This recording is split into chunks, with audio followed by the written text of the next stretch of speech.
बारात जनवासा से निकल गया और लड़की वालों के घर पहुंचने ही वाला है, माफ़ कीजिए पहुंचने वाली है। पता चला दूल्हा बारात से भाग गया।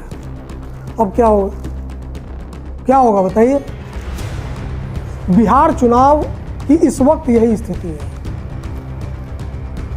अब भाई सीएम कैंडिडेट स्वस्थ है, लेकिन डिप्टी सीएम, सनातनी डिप्टी सीएम जो शायद पैदा ही लिए थे ये सोचकर कि हम डिप्टी सीएम बनेंगे और लगातार बने रहेंगे, और बने भी हुए हैं। 15 साल 10 साल जो है लीडर अपोजिशन बनकर कैबिनेट मिनिस्टर का मजा लिया और 15 साल से डिप्टी सीएम। और माननीय सुशील मोदी जी कोरोना पॉजिटिव पाए गए हैं। ईश्वर उनको जल्द से जल्द स्वस्थ करे।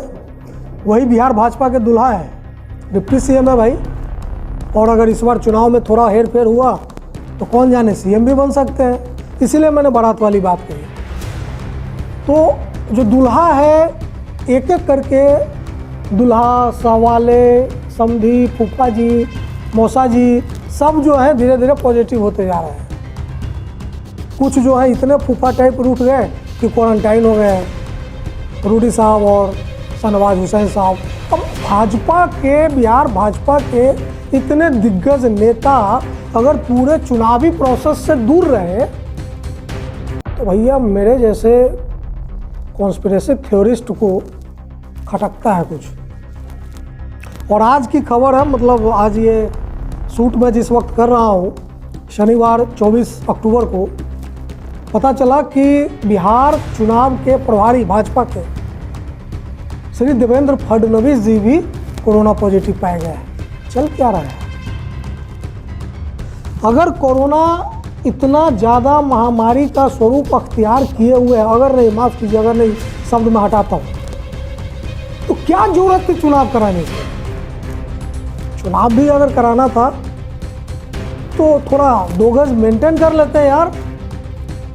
इसका मतलब है 2 गज मेंटेन नहीं हुआ है। आप सब लोगों ने मोदी जी की मुखालफत की है, आप सब लोगों ने मोदी जी की सलाह को नकारा है। ये तो गलत बात है। अटल जी के शब्दों में कहे ये अच्छी बात नहीं है। तो खबर यही है या कुछ और? मुझे लगता है कुछ और है, कॉन्स्पिरेसी थ्योरिस्ट। अब खबर यहाँ ये है मेरे हिसाब से, हालांकि ये जगजाहिर खबर है, 3 दिन 4 दिन पहले चुनाव आयोग ने एक पत्र लिखा राजनीतिक दलों को।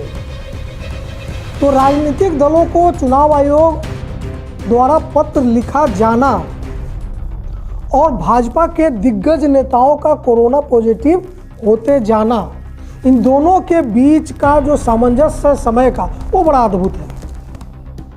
और इसमें एक तीसरा एंगल है तेजस्वी यादव,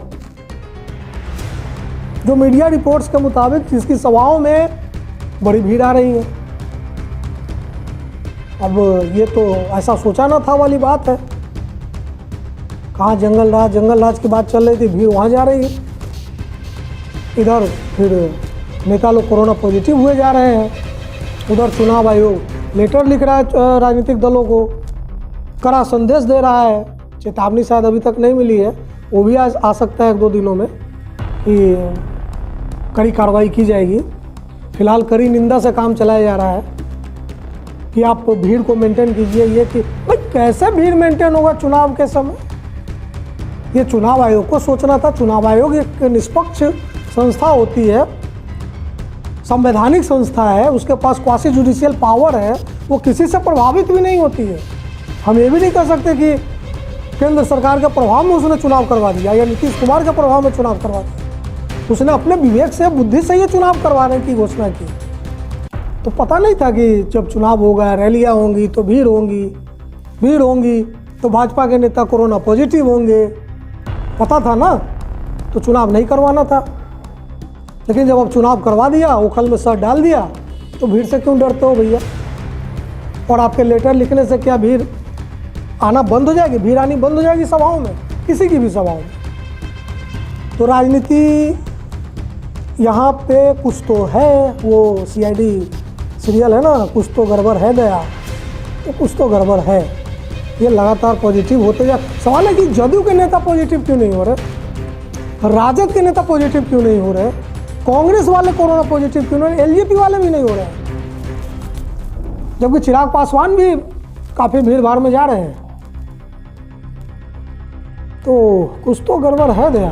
तो सवाल सबसे बड़ा यही है कि क्या कोरोना की इस महामारी में जहां नेता एक के बाद एक पॉजिटिव हुए जा रहे हैं, भगवान न करे कि उनके साथ कुछ गलत हो,